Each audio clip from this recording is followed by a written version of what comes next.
এক ভাই দেখলাম যে কমেন্টসে প্রশ্ন করেছেন যে এই রমাদানে মুসহাফ থেকে তেলাওয়াত করা যাবে কিনা,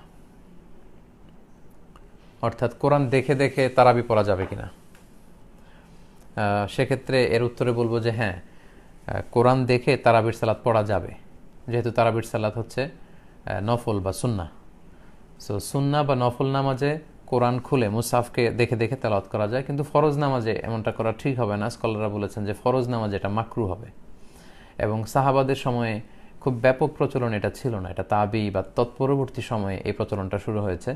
তবে আম্মাজান আয়েশা রাদিয়াল্লাহু তাআলা আনহার ক্ষেত্রে একটা বর্ণনা পাওয়া যায় যে ওনার একজন দাস ছিল যিনি তারাবির সালাতে ইমামতি করতেন, আম্মাজান আয়েশা সহ অন্যান্য মহিলারা পেছনে দাঁড়াতেন।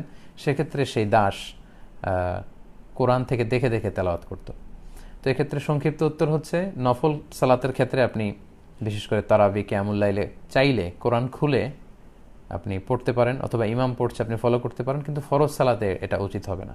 আর সর্বোপরি যদি এটা বাদ দেওয়া যায় সবচেয়ে ভালো, তা না হলে আবার সবাই কোরআন দেখে দেখে পড়ার প্রতি বেশি উদ্বুদ্ধ হবে, নিজের হেফজ থেকে মুখস্থ থেকে হয়তো কোরআন পড়তে চাইবে না। জাযাকাল্লাহ